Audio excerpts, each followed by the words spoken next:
I pledge allegiance to the flag of the United States of America and to the republic for which it stands, one nation, under God, indivisible, with liberty and justice for all.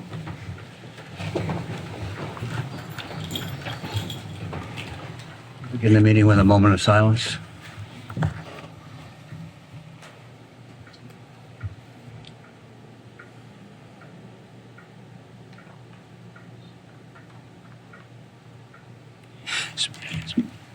Meeting is being recorded and televised by the local cable company.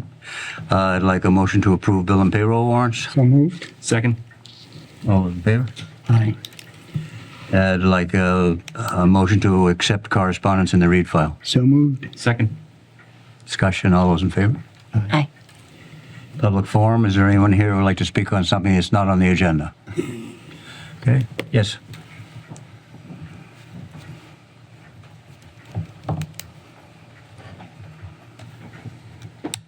Bob Kimball, 877 Auburndale Way. Got a couple things this evening. Are we going to have a fall town meeting anytime soon?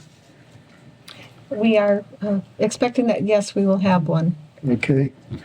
We no longer have a town newspaper, and so we don't see publications of the public hearings, so on and so forth. I was wondering if we could put something on the front page of the website. Like, you just put up the thing on the 40R, you had a thing 40R, and that's great, I love that. But if we had something like that for public hearings, because if I'm trying to look for a public hearing, I have to go into the meetings and all the meeting notices and stuff. If there's one thing on the front of the webpage that just said public hearings, I think it would be a lot easier for the I think there's a calendar on the website. There is a calendar.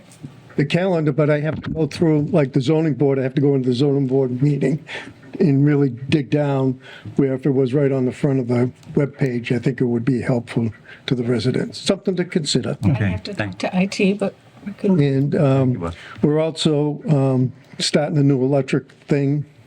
So we're going to have a monthly thing comparing our rates to the Boston, or not Edison, but the Eversource rates, or National Grid rates. so they set their rates every 6 months, if I'm not mistaken.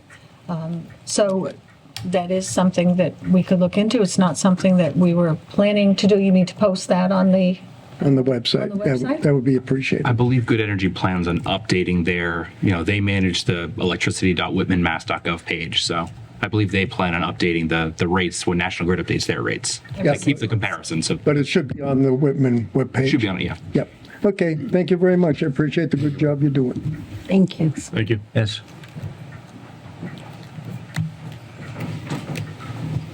Hey, Chris. Okay.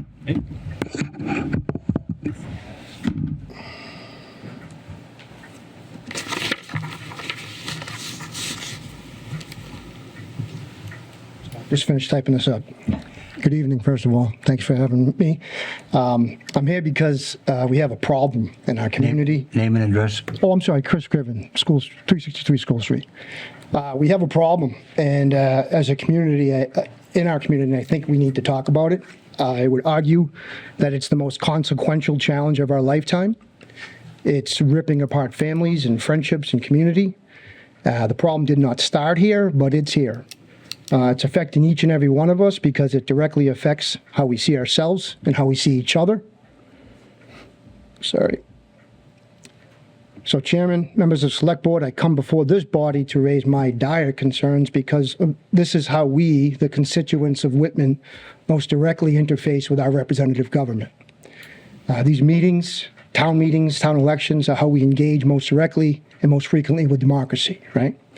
And through our Constitution and our rule of law, the expectations have been established for us as how we should coexist, basically, right?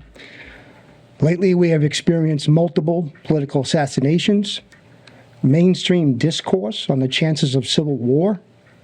The United States military has been deployed to several U.S. cities without consent of local governments. People are being disappeared to foreign concentration camps. This has happened to U.S. citizens, those with legal residential status, as well as those with undocumented status, with no due process. Please see the 5th and the 14th Amendment of our Constitution. People are scared, and we should all be concerned. I do not think the problem is a sudden change of values. I do not think the problem is a lack of intelligence by any group. I do not think the problem is a sudden drop-off in morality either. I'm convinced the problem is with information and how easily it is falsified and how quickly that false and misleading information is disseminated and then quickly becomes part of our zeitgeist. I've started a cable show last fall on WHCA called Grounded as a way to reassure people that we could disagree with civility and that we could safely conduct the most contested presidential elections of at least my lifetime. I want to invite people who disagree with me on the consequences of the lies that I refer to and how they have permeated throughout our country and most immediately our community. I've been doing a lot of research since I last recorded in the fall. I've been reading award-winning journalists and highly respected authors on topics such as world history, American history, history of Central and Eastern Europe, the former Soviet Union, books on disinformation and misinformation, authoritarianism, freedom, tyranny, books on oath and honor, information technology in the age of social media and its effect on society, books on threats to our First Amendment through manipulating libel laws by the wealthiest and most powerful people in America. I wanted to be informed and prepared to engage in these discussions seriously and thoughtfully. So my intention is to invite anyone, and particularly those who disagree with me, to commit to a process of having civil and respectful discussions in public for our community to see and hear. As a 30-plus year independent, I am very accustomed to disagreeing with people. I do it all the time.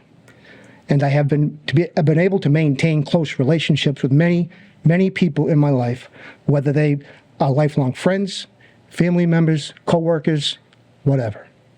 I love this community, and it breaks my heart to see the people that I could, that I care deeply about, not able to be able to speak to each other, family members, friends, neighbors, because of differing viewpoints based on different sources of information. I firmly believe that through civil and respectful discourse and by reflecting on our shared values for our democracy, our Constitution, and our rule of law, we can begin to heal together.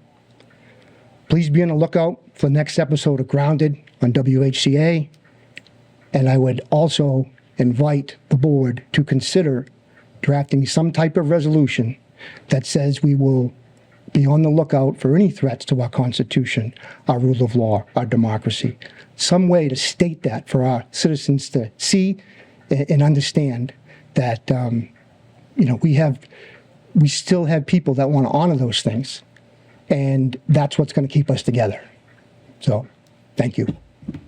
Thank you, Chris. Thank you. Thank you. Anyone have any questions or comments?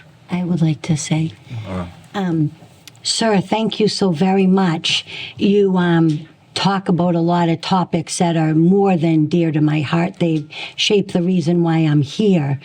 I'm also an independent, and I was a long time ago because I'm old now, but in my 20s and 30s, I was a Democrat, and my grandfather was a staunch Republican. I never loved anybody more than my grandfather, and we never spoke about politics. These days, you have to be informed, and it saddens me greatly, the divide.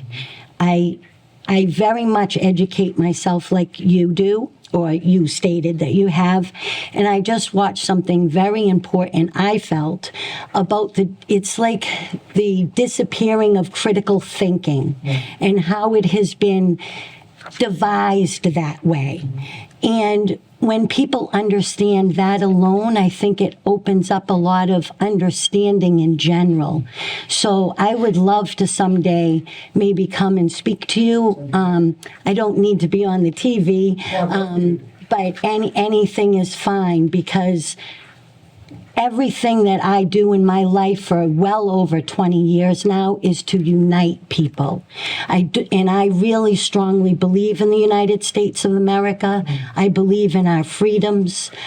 I believe in everything that you just spoke of, but even at a deeper level of how it pushes divorce, poverty rates, children then ending up on the street and wayward, and some don't have a path back. from this divide. And I really, really heartfelt thank you for your efforts and your work for this community and for the world, really. I appreciate it. I'd love to have you on the program to have that. Anytime. And since you're on School Street, you might know where I live, so just holler over. Sure. Thank you, sir. I mean that. Thank you. Okay. Approval of meeting minutes, open session, April 22nd. Is there a motion? So moved. Is there a second? Any discussion? All those in favor? Aye. I'll abstain. Open session, April 29th. So moved. Second. All those in favor? Aye. I'll abstain. Open session, May 5th. So moved. Second. All those in favor? Aye.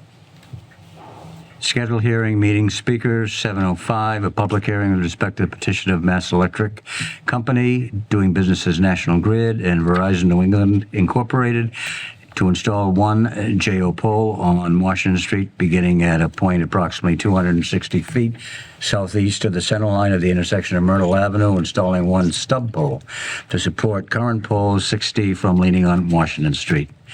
And we're going to have to postpone this meeting. We need to open the hearing, Well, okay, open the hearing. It's open. Okay. and then we need to postpone it until a later date due to National Grid. We don't have the fee yet, and so we don't hold the hearings until we actually have the fees. So we're waiting for that, and we'll reschedule more than likely in October. So we need a motion to close it? Open it and close it? I'll make that motion. Second. All those in favor? Okay, it's been opened and closed and postponed. Great. Chairman's report, I have nothing to report. New business, act on a request of the town clerk to issue a warrant for unlicensed dogs to the animal control officer. So moved. Second. Any discussion? All those in favor? Aye. I'm just going to abstain. Act on the resignation of Adriana DeStefano from the position of member, Whitman Council, effective September 10th, 2025. So moved. Second. Any discussion? I'd just like to thank her for her work. She's done a great, great job. I'm sorry to see her go. Same. Same. All those in favor? Aye. Act to appoint Eric Greenlee to the position of member, Cultural Council, for the remainder of a 3-year term through June 30th, 2026, in order to fill an existing vacancy. Yeah, so moved. Second. All those in favor? Aye. Act on the resignation of Frank Lynham as member, Capital Committee, effective September 10th, 2025. So moved. Second. Any discussion? I thought his resignation letter was really powerful, actually. It definitely hit me, so. Yeah, it's sad that he's retiring from that. All those in favor? Aye. If nobody's in favor of it, would he have to stay on? Yeah, that's very wise of you. Discuss request to remove shrubs in front of Town Hall. We have Todd DeCudo here to speak on that issue. Good evening. Todd DeCudo, Facilities Director. So this conversation has been for about 2 years between myself and the Highway and Park Superintendent, Bruce Martin. And the reason we want to remove the bushes is two. The first one, and most important one, is safety. The two evergreens outside the front door, when you walk out, they're about this tall, and they're about 8 feet long. You can't see anybody coming down that side walkway there. So when the workers are mowing, they go out on the concrete and spin around. So if somebody's coming out, they can't see anybody, and just try to prevent something bad from happening, number one. And number two, it impedes the removal of the snow. They've gotten so big, you can't remove the snow in that area. Same thing over here. If you do the walkway down here, then you take a right to go to the post office, there's a bush there. That's pretty much taken up half the walkway. So when you come on somebody's got to get on the grass so the next person can go by. What we want to do, Bruce and I discussed, is remove those bushes, do a flower bed in the spring, and then we'll revisit maybe putting something else in there or something more permanent, but not so overgrows, and we're back here 20 years from now. Well, we won't be back here 20 years from now, but somebody will. So that's what we're looking for, your blessing to remove the bushes. Okay. Anyone have any shrubbery remarks? Well, not even remarks. I just, The ones around the Veterans Memorial. We're going to work on those two. Thank you. Yes. Those- Yep. okay, Yep. 'cause Yeah, that we're going to came straighten that up. I Yep. think Declan's predecessor or his predecessor's predecessor. It's been, yeah. Yeah, that was also discussed between Bruce and I. Yeah, I have a question. Todd, Yeah. why doesn't the DPW, why did they let it, grow out so much? I don't know. I don't know. Right? I don't know how If long they they've were to been take there. it right now and trim it back, it would kind of destroy it for a season. But if if it's this high and you want to cut it down to there, cut it. So I did mention that to Bruce. I said, what about if we just basically cut it? I mean, we would be taking a lot off. Yeah. Oh, yeah. Of these. And he thought it would look ugly. It would just be wood. I know what you just said. It may look ugly for one season and then come back. Yep. I don't know. I just think by doing that, I mean, the bushes have been in front of the town hall. The town hall's 100-something years old. They've been there forever. Yep. Just to change it, I mean, it's. Well, I don't know. It's up to you guys. I'm bringing it to you. I think they should try and cut them back down, and don't be crazy enough to just say, well, we'll destroy them. That way they have to take them out, But professionally, cut them down so they're small enough so that, one season and then they'll start to flower out. Okay. That's Yep. my opinion. I mean, it's too easy just to say, take them out. Personally, my opinion, I think, I understand what you're saying, but I think it would change the whole front. I think it would look nice, in my opinion. I think you'd see more of the town hall. It's not blocked. If you're driving by, all you see is two big green bushes. Now you're going to see some nice flowers in the bed. As you're approaching the stairs coming in. That's my feeling. I don't like any People bush. I don't like walking any over the bush. flowers, driving bikes through the flowers. I don't. Yeah. I don't know. I just think they've been there for years. Why change Yeah. kind of history? My opinion. Yep. I keep trying to think of a Monty Python line, and I can't come up with one. Carry the shrubbery on, please.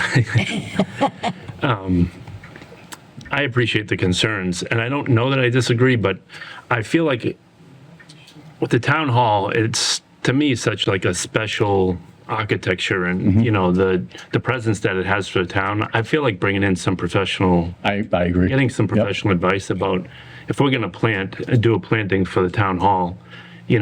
Well, that was one of the things we discussed, that just for the spring, we would do a flower bed, then get somebody in here like Siones or somebody like that, and actually do a design with some nice bushes and things that won't, grow. It's going to crazy. complement the architecture. It's going to keep Right, it kind of yes. historical, Yep. like we're in that same vein. I understand about the changes, and nobody, other than Willie, probably nobody loves this building more than me. I love how it looks on the outside, in here, everything, and I agree with you, but I don't know, I think they would look ugly cut, but I agree with you. They would come back maybe in 2 years, but again, it's your call. Carl, can I say something? This is really strange, but I actually kind of almost divorced my husband over cutting down our bushes. Just a few years ago, you know that my grandfather planted those all the way down the whole stretch of land separating our home from the next home. And he wanted to just butcher them. Yep. Like cut them right down to 10 feet. They're like 30, 40 feet. Well, he finally convinced me to do it, and they look better than ever. They are different bushes, and I am not any sort of arborist or anything, but I think maybe just exploring Dan's idea, because they came back stronger, bigger, better, straighter, and it did take a season, Well, a year, Honestly, maybe we give it a shot and see what it looks like. Maybe trim them in a way where they're not so elongated.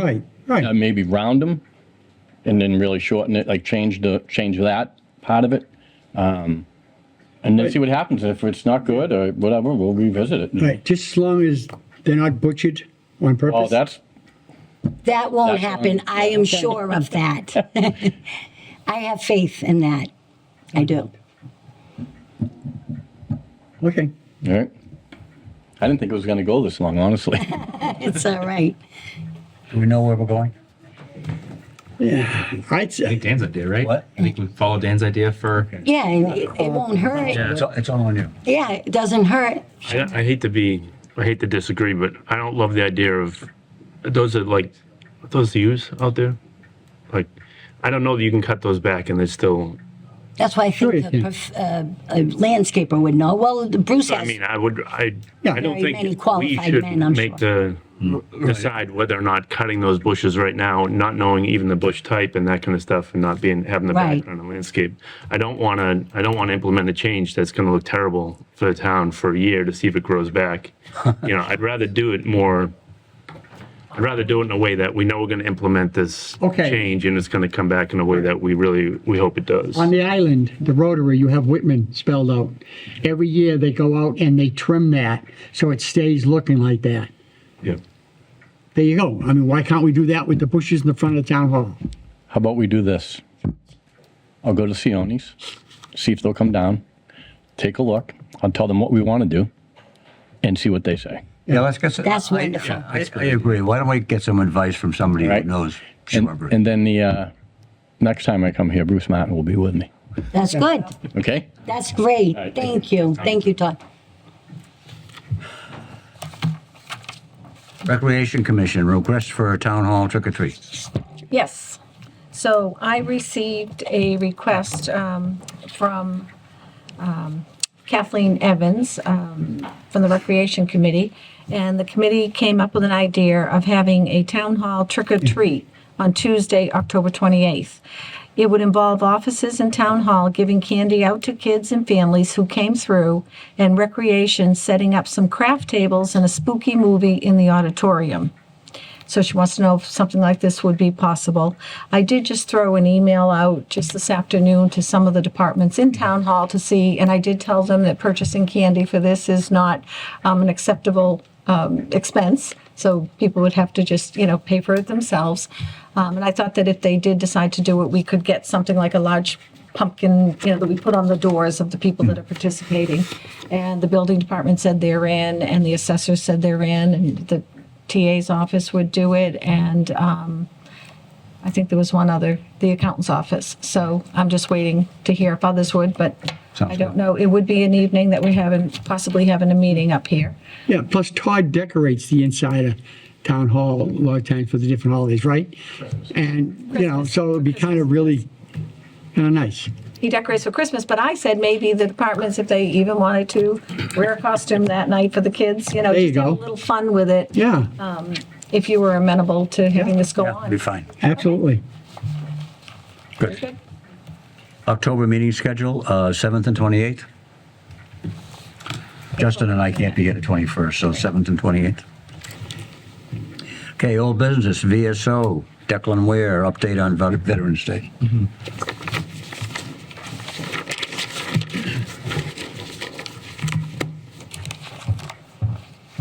Thank you. Thank you. Thank you. Thanks, Declan. Thank you. Thank you.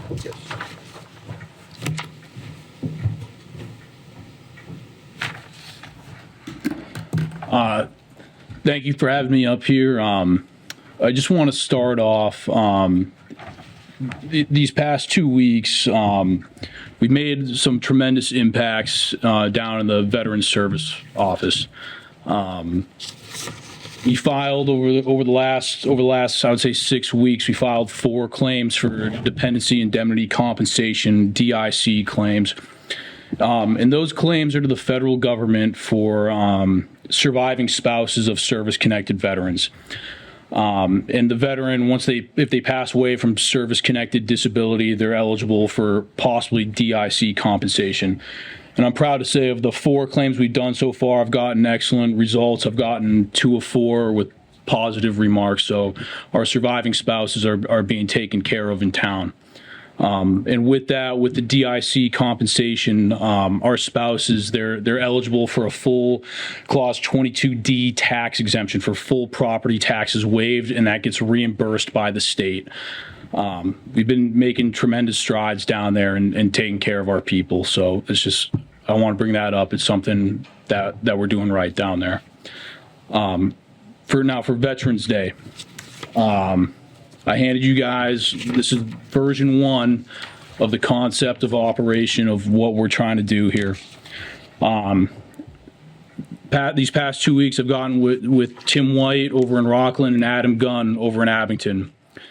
And what we've came up with and what was kind of mutually agreed upon is we want to do a tri-town Veterans Day celebration. We want to steer away from a parade. And that's just due to the fact of, our veterans are getting old. It's November, wet weather considerations and everything going on outside. And so we would like a one-stop shop of a Veterans Day celebration. So what we propose is we host it at the Whitman VFW. And what we want to do is we want to make this, after talking with Adam Gunn and Tim White, we want to make it on 9 November 2025, and that's going to be a Sunday. And we want it during the weekend because we want to entice younger veterans and their families to come out. So with that, we want to make it a family-friendly event, get some bouncy houses outside for the kids, maybe some outdoor games for the kids, because we want to entice the younger veterans to come. And it's important that we get the young veterans to come because we have to entice them to join our veterans organizations in town. And that's the American Legion and that's the Veterans of Foreign Wars. We have to entice them to join because I'll be frank, numbers are down in the veterans organizations. And it's not just a Whitman thing. This is across the U.S. issue. And we decided that we believe that the best way to outreach the young veterans is we need to make a family-friendly event where it's easy to come in and drum up interest in all of this. That's just where it needs to go. Now, the reality of the situation is it's looking like going forward in the future. I think a parade is unlikely to happen in both Rockland and Abington. I think that's just the reality of the situation. And Tim White and Adam Gunn, they've already expressed that to me. Going forward in the future, like when it's their turn, they do not want to do this thing. So what we came up with is we want to do the Tri-Town celebration as a kind of like a test run for this new event that's gonna start happening amongst the towns, and that is kind of where we want to steer this thing towards. You guys can just see the general overall concept here. We're doing our first meeting Thursday at the VFW at 5 p.m. and that's going to be with key leaders for all the towns that everybody that needs to be involved. They're going to be there. So we're going to start really filling in the blanks, and then I'll be able to produce revision 2 of this, and then we'll get this thing going. So I guess it just kind of opens it up for discussion. 2 questions, actually. When you say they, do you mean the other veterans offices, or do you mean like the Board of Selectmen or the select boards in both Abington and Rockland have already deliberated about this and they've come to the conclusion that they do not want a parade and they'd like to move in this direction? Yes. So Adam Gunn over in Abington has the full authority after talking to his select board and his town administrator. Whatever we go with, they're on board with it, and he told me that today. Rockland, Tim White over in Rockland, they're going to deliberate on this whole thing this upcoming Tuesday. I thought I was mistaken. I thought it was this past Thursday. I was mistaken. I was incorrect. It's this upcoming Tuesday. And then second question, have you had a chance to survey the community of veterans that you're in touch with now to get some sort of temperature on this change? Yes. So I went out and I attended the American Legion members meeting and the VFW members meeting. I think just amongst the members in there and the members, I think they've come to realize, I think, like where this thing needs to go, and they were very receptive towards this, because at the end of the day, this also positively affects them and it could dwell up numbers for them. So they're very supportive of it. I had thought a lot about this because 2 weeks ago, how you presented it, I felt really bad that Abington was separating from us. It felt like, I don't know, a family member leaving. And I felt it kind of did a small disjustice in some ways. So I like the idea of the three very much. And I was approached by a few residents that want the parade still, and I understand their reasons. And then I thought, was I being disrespectful to go right off with the, thinking no parade? And so what I wanted to bring to you was whatever we do, maybe we just do it more. So I think that we could concentrate that. Like right now, as you gave me a plan and a place, I have friends and I have ideas, but on the parade, not as many. Mine were like, maybe we could get more people with carts selling the toys for children to entice them to come out. I know it's a gimmick and I don't care for gimmicks generally, but in this case, to get more numbers, because that's what was saddening me about knowing how the population is going. But I had this question that you answered in an indirect way in my head of, we have fought a lot of wars. We have a lot of people that are servicing right now. So where are they? So this idea, as the people are bringing more together, I think would make a stronger veterans community. So I appreciate all of everybody's efforts. And I just think, I like this plan. I think it makes a lot of sense. Looking at what we've done with Whitman Day and what Dollars for Scholars has done with their Christmas light event in the park, I think a centralized, family-oriented event could probably draw out a big crowd. So I think you're onto something there, and with the hope that you draw out more, younger veterans with their families and potentially get them to join these organizations, because I've heard the same thing, that their numbers are dwindling as well. I think it's a good idea. Yeah, it's unfortunate, but I know that's not just an us thing. That is a across the United States epidemic. Now, if I could, I think the idea is fantastic. Now, it's every year a town does it. Mm-hmm. Does Rockland and Abington have a facility to be able to do what we're doing at the VFW?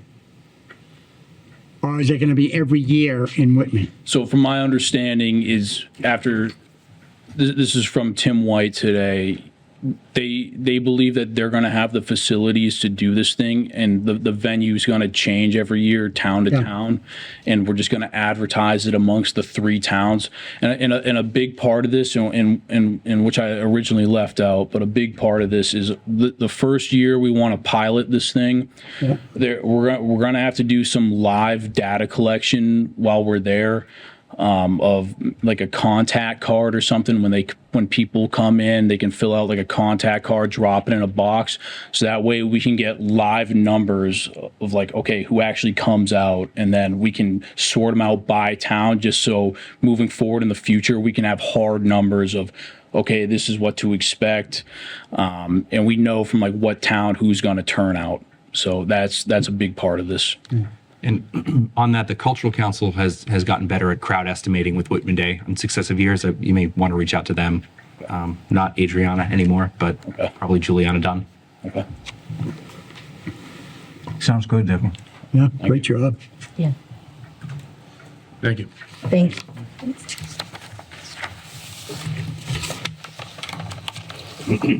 Next thing in the agenda is update on the regional agreement. Justin. Yeah, so thank you for including this on the agenda. I've been serving on the Whitman-Hanson Regional Agreement Amendment Committee for 4 or 5 years now. It's been a bit. And I think the committee's finally at a place where it's ready to try to get something together for the Springtown meetings this year. So what that timeline looks like is the school committee, they've taken this on as a reading item at their last meeting. I believe they will probably vote on it, if not at their next meeting, the one after that. They will need to run this through school council. Whitman and Hanson will each, before putting this before town meeting to vote on it, run it through our town councils. We probably want to coordinate and look at Mary Beth with the superintendent and Hanson town administrator to see, does it make sense for the towns to review it with their legal departments first or the school? Just with who has the final vote on what the document looks like. We may actually want to flip that, but I wanted to run the board through the general changes. You've got the document in front of you, and this will get tweaked by several legal counsels along the way and potentially by the school committee before it comes back to us for final vote. But some of the major points of discussion over the last couple of years, the first big one was that this was brought forth by Hansen as sort of a, I don't know how they want to phrase it, but sort of offsetting the statutory method, how to prevent one town from having a majority of the board and basically having a town-to-town dispute resolved by Whitman. They put forward, and the rest of the board, the committee agreed with them, that the following votes should be a 2/3 majority of full membership, which means not voting and present members, but 7 votes of a 10-member committee. So any votes to amend the regional agreement, to incur debt for capital purposes, to establish or terminate employment of a superintendent, to reconfigure grades within the buildings, to close a school, to lease and renew leases for land and buildings for educational purposes, to file suit, appeal decisions, and settle claims in excess of $10,000, and to vote to accept a municipal gift for educational purposes. All of those votes would require a 2/3 full majority of the board. So it brings it up to the same level as approving a budget. That was the first big change. Some of the smaller tweaks, the leases of buildings, is just an oddity because we were reviewing this document at the same time that we were approving a middle school building. And DESE and the MSBA have separate and not necessarily aligned requirements for leases. So for this document, and this came from the schools council, we are following the DESE requirements and saying, however, it's the intention of member towns that all such leases to any building constructed with MSBA funds will be renewed such that the building be maintained as a school consistent with MSBA requirements, which require an anticipated useful life of at least 50 years. DESE requires, not more than 25, and MSBA requires not less than 50. So the solution is we expect it to be renewed. There's a couple of spots where we still need to, when we started this process, Whitman was a board of selectmen and Hansen was a select board. We can simplify that throughout the document now. We'll get that back to the committee. Operating costs, the only allowable method now is the statutory formula. So the rest has been removed. It's written, in shorthand, but it's, Chapter 70 costs will be deducted, and then the rest, the minimum local contributions will be deducted from each town, and then the rest is apportioned by student enrollment. But that is the statutory method that we're using now.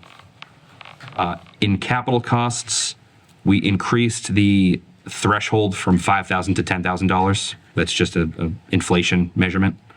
And for emergency repairs, anything less than $10,000 not covered by insurance, the schools will handle within their operating budget. Anything greater than that, they are to come to the towns for approval. And there's additional, like in the event of an emergency, you'll at least notify the town administrator of that respective town before you spend money that you expect to seek reimbursement for. So in the case of burst pipes, that kind of thing, you can't wait for a town meeting vote, but at least the town administrator will be notified, hey, we're going to spend some money fixing some infrastructure.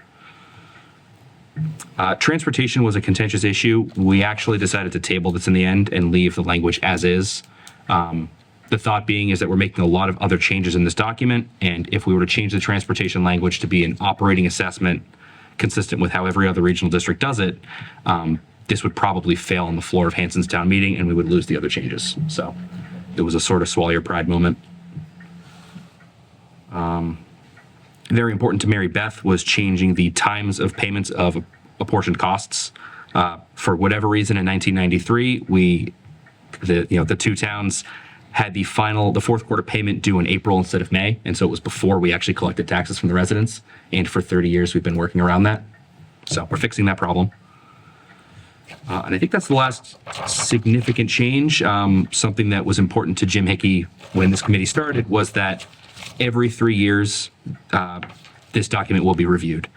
And I think the way that it's written in here is that it will be an agenda item on the school committee agenda and perhaps even the select board agendas every 3 years.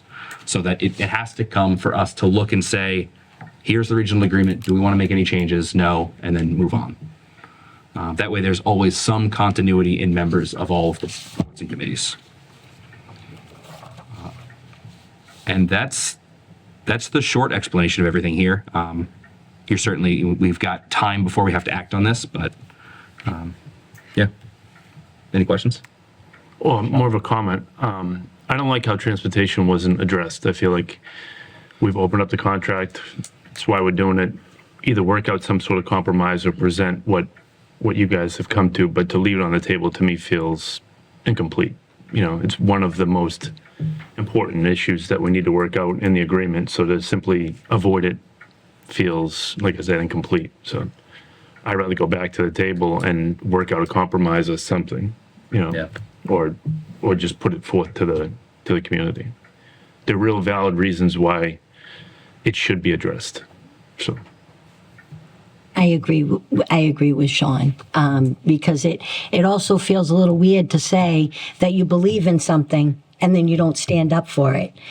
I can't, that's how I was raised.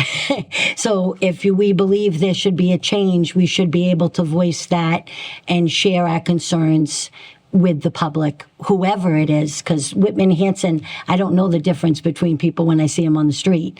We're all families and people. So I think we should as well. I have a question. Yeah. It has to pass in both towns, right? Has to pass in both towns. Has to be approved by. So yeah, the Right. sequences and Mary Beth, correct me if I'm misremembering. The school committee has to vote it. It has to be approved by both town meetings. At some point, DESI has to sign off on it. I think before the final vote, and then maybe the commissioner signs off. Yeah, there's a multi-step process to get this. Because I know it's going to be really tough in Hanson because of the statutory. Question I have is if something important breaks, in the school, like at one time at the Holt, the heating system went, and on the finance committee, we had to give them money to have it fixed. That was years ago.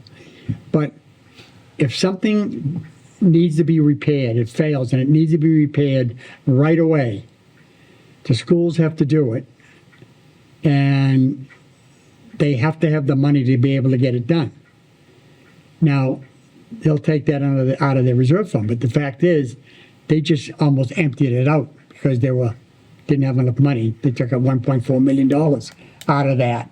If they continue to do that, they may not have enough money to repair something that's an emergency. That's the trouble. I mean, are they going to learn, or is there something we can put in there saying that they have to have a certain amount of money and it's locked into that amount? And so I don't want to make sort of short-term assumptions just because the last regional agreement lived for 30-something years. Yeah. That how any current issues may be handled, but I do think that I think this compared to what we had before on the emergency front is a lot better. That there's a notification process, there's a dollar threshold. There's very clear guidelines now for this is an emergency, this isn't. This is a capital expense, this isn't. Yeah, because what we do at South Shore Tech is any money left over at the end of the year, after we do things, either it goes into E&D, but also we take a portion of that money and put it into another fund, so that if there's something that needs to be repaired, that we need the money, it's there. Yeah. And it's not used for anything else but that. I mean, I don't know why Whitman Hanson doesn't do the same, my opinion. And I think just to circle back on the transportation issue, I mean, this was definitely, we talked about this one for months, several meetings. And really it was just, I think there was a framework for a compromise there, but the representative from Hanson pretty much came out and said her board wouldn't agree to it. Town meeting would vote it down. There wasn't really a path for that to get done. And this document started from the 2017 version of the committee that Dan sat on, that made actual legal changes to things like, how many members each town gets is by the population of the towns, in accordance with one person, one vote, the Supreme Court determinations from the 80s that were not in the 93 agreement. So there's sort of because we've let this sit for so long, there's some changes that legally we really have to get made, because if it were challenged, the current agreement wouldn't hold up. So that was kind of we're going to review it in 3 years. Hopefully the statutory method is long behind us by then, and we can start looking at some of the other financial issues. But I definitely understand where you're coming from. I, argued for the operational version of it for a couple of years.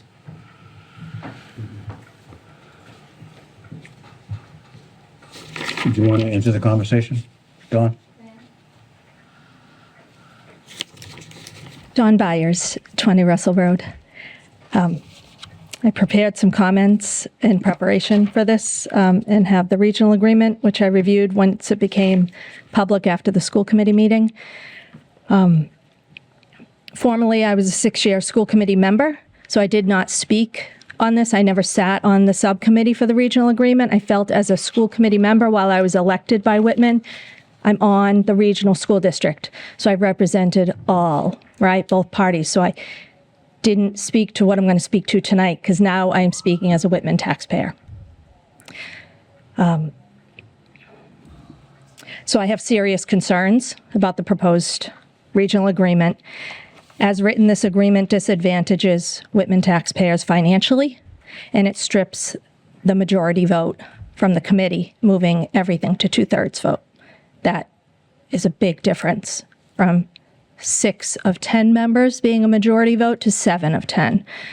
I'm here to offer suggestions to simplify the language in the agreement and save Whitman taxpayers anywhere from $100,000 each year to $850,000 per year. And this follows similarly the savings that came from the statutory method. But what we're talking about is the additional amount that's assessed above the minimum contribution. That amount right now in the FY26 budget is $10.6 million. And as Justin mentioned, it's calculated per pupil. That's how it's written in the current agreement, and that's statutory method. But there is no state required calculation for the appropriation of the amount above the minimum required contribution. There's no requirement. So this board, the Hanson board and the school committee can decide how they want to apportion that. You could agree Hanson pays $1 and Whitman pays all the rest, or vice versa. But my comments, first, again, just getting back to the voting threshold, section 2A3, changes from the majority with no concessions or financial relief. We're just turning it over, and now we're changing the amount, and I feel it weakens Whitman's position. The larger issue is the funding formula. So in the agreement under section 5, right, it's page 5A, classification of costs. Currently uses the per pupil. It's the so-called 60-40 split, the enrollment, but in the FY26 budget, Whitman was assessed 61%. That was the overall district population. Whitman was 61%, Hanson at 39%.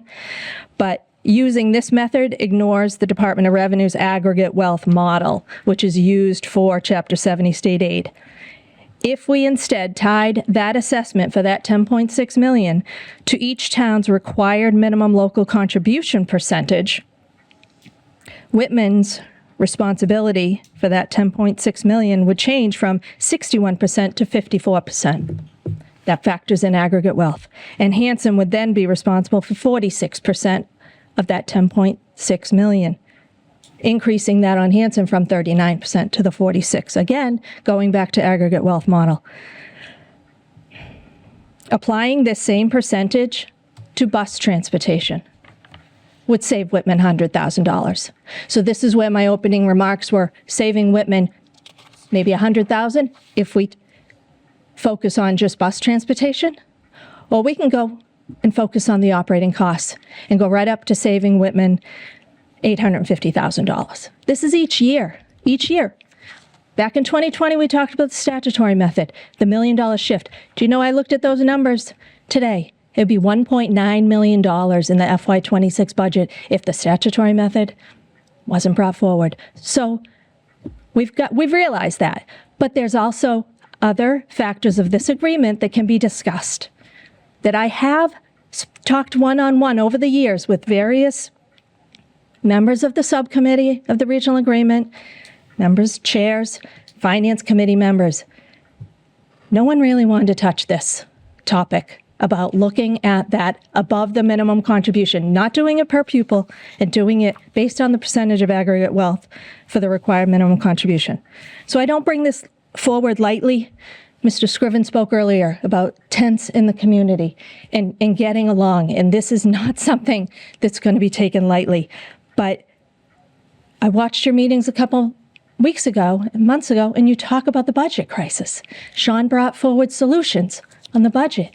There are decisions to be made, financial decisions to be made, and it's not easy talking about money. But this is sitting right in front of us, and this board is going to have to. So I really encourage you to take a good look at this and don't just think, well, they've worked on it so hard for years and years and years. It hasn't been worked on to the extent that I feel it should be. So like I said, there's no state required calculation. We can make this decision as community, as taxpayers. I urge the board to take this under advisement before voting. If this agreement is as written moves forward unchanged, I can't support it at town meeting. So you mentioned, Mr. Evans, that Hanson would not support, any change in transportation. I'm not supporting this the way it is. People should be saying, Whitman's not going to do this. Whitman's not. That's where you start with the compromise. And there's plenty of ways to compromise on this above minimum. You can split it out 50-50. You can say, take that 10.6 million, take half of it and do it the per pupil method. Take half of it and do it based on the aggregate wealth model. There's options. So thank you for your time. I appreciate it. You made good suggestions. Thank you, Don. Thank you, Don. Very Thank good. you, Don. Anybody else?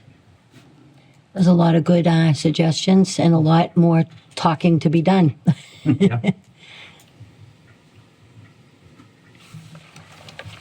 Sorry, Justin. I bring some feedback back to the agreement committee.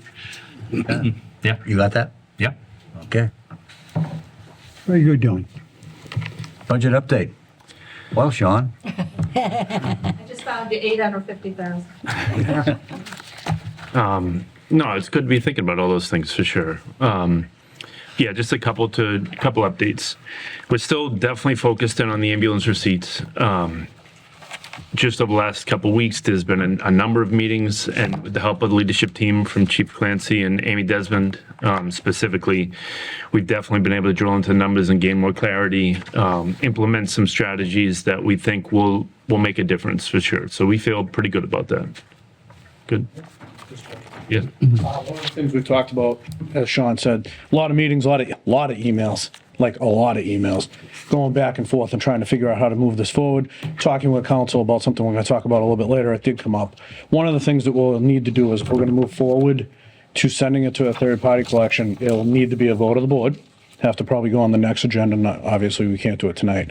And the other thing is we found some, and I'm still acquiring some policies and procedures that'll need to be put in place before we do it to limit the liability to all of us in this room. To have a finite group of how we're going to do this, what groups we're going to collect on, how it's going to be done, and parameters for if we're going to waive the fees and stuff, and the fees for the people moving forward. It has to be lock solid. On the vice of council, it doesn't need to be this crazy long document. It can be fairly simple, but we need to have rules and regulations and a policy in place before we move forward. Just wanted to bring that up, but we are moving forward. Yeah, outstanding. Thanks, Chief. Indirect cost. The indirect cost, remember, it's a mistake of accounting that was surfaced that needs to be addressed.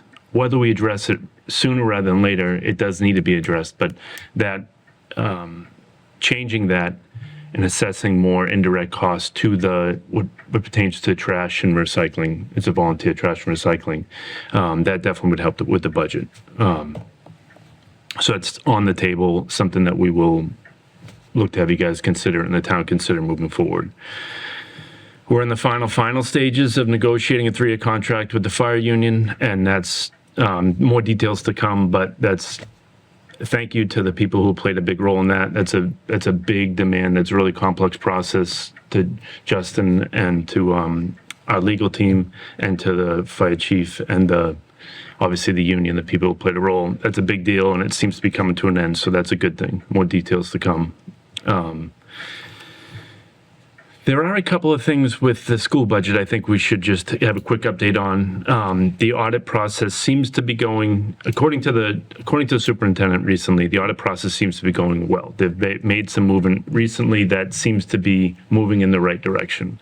However, it's something we want to watch very closely because we need, I think, 22, 23, and 24 to be finalized before they can borrow. And that has to be, I think that has to be done before February.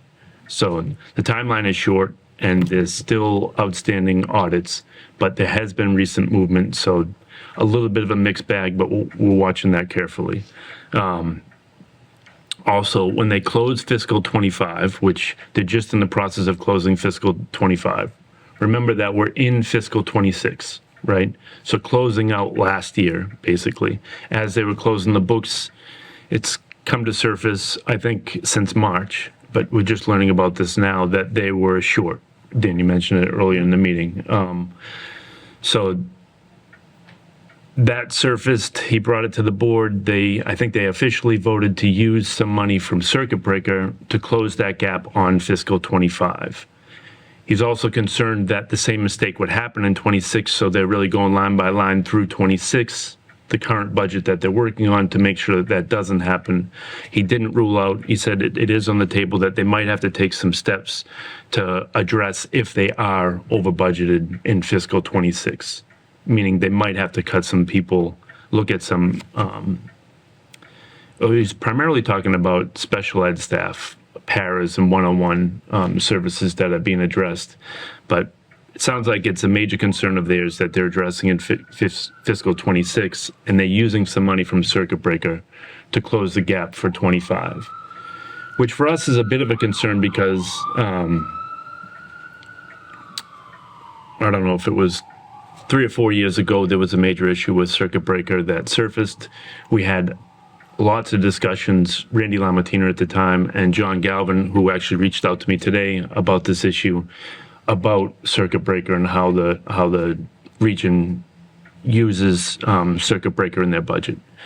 It was my understanding that when that was all resolved, they would, basically the policy they were going to follow was, as they got reimbursed for the special ed money in the previous year, I'm going to mess this up a little bit, but basically in the current fiscal year, you're keeping track of the special ed services that you're implementing, and then you get reimbursed in the following fiscal year for what you had done.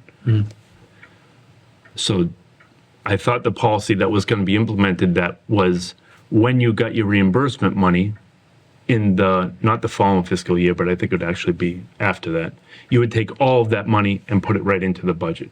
So each year you would just basically be budgeting, using the previous fiscal year's reimbursement from the state and putting it all into the budget. It sounds like, again, this is just from the school committee meeting, but it sounds like they slowly kind of had built that up a little bit, so it's over $3 million right now. So we need to know more details about that. Really, it's their prerogative, but the budgeting practices pertaining to circuit breaker are relevant to our budget and Hanson's budget and how it all comes to play in the spring. So definitely two things, the audit and how they're using circuit breaker money has surfaced as points of interest for us moving forward. And I'm sure Mrs. Stafford seemed like she was really on it, and we'll communicate with her. I just only have a question for what you said about them maybe letting go some staff. Was that staff the ones that they hired during the pandemic or COVID, or was it separate than that?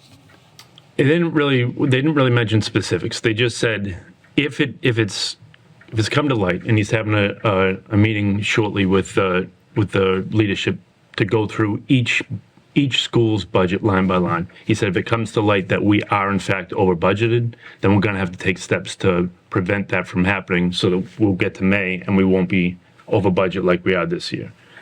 And he said, leaving personnel on the table, that we might have to make some cuts, hoping that we won't have to, but it is on the table, that is a potential for it.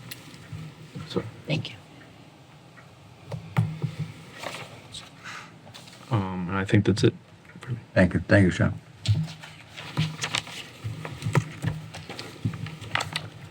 I think we're up to maybe the administrator's report. Maybe, yes.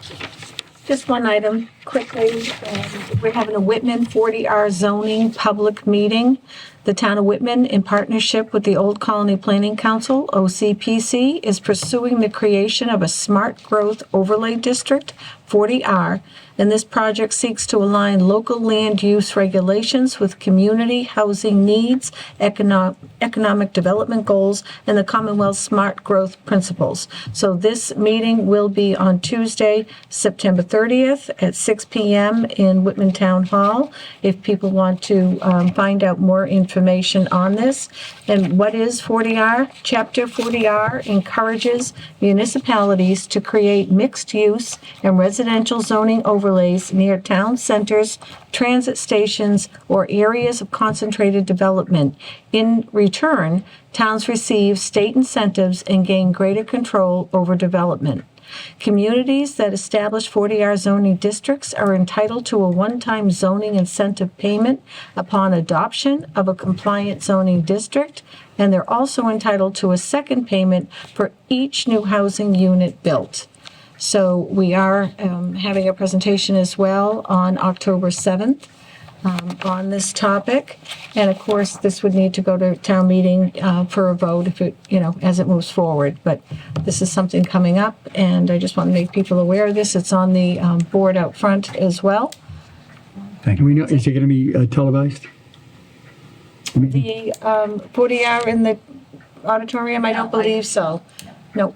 Yeah. But of course, they'll be here doing a presentation on October 7th, which will be, Yeah, but I won't be here. but it'll be televised. Yeah. It will or won't be televised? Not the auditorium, not the 6 o'clock meeting on September 30th, but they'll be at our meeting here on October 7th Okay. to do a full presentation. Thank you. I think if I can jump into the short explanation of what the zone looks like is, it's just another overlay on top of the MBTA community, so that maybe we'll get some incentive payments for things that are now legally allowable under MBTA communities. So we're hoping to add an incentive development on top of it. Okay. We need to do a few executive sessions. One, we need a vote to go into executive session. And the first one will be pursuant to Mass General Law, Chapter 38, Section 21A, Exception 3, to discuss strategy with respect to collective bargaining with the Whitman Firefighters Union, Local 1769. If an open meeting may have a detrimental effect on the bargaining position of the public body, and the chair so declares. The second executive session will be pursuant to Mass General Law, Chapter 38, Section 21A, Exception 3, to discuss strategy with respect to collective bargaining or litigation if an open meeting may have a detrimental effect on the bargaining or litigating position of the public body, and the chair so declares, and that will be a step 2 grievance with OPEIU Local 6. And the third executive session is pursuant to Mass General Law, Chapter 38, Section 21A 7, to comply with or act under the authority of any general or special law or federal grant and aid requirements. And that's to review and approve executive session minutes for 3/25, 25, 4/7/25, 4/22/25, and 4/29/25.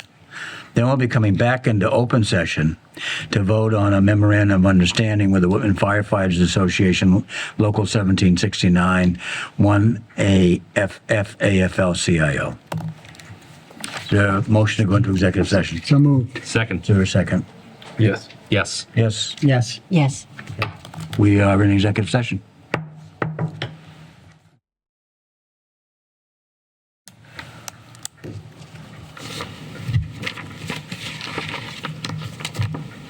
Thank you, Paul. I'd like to have a vote on the member of understanding with the Whitman Firefighters Association, Local 1769, 1IAFF-AFL-CIO. I'll make that motion to approve. Second. All those in favor? Yes. Aye. Aye.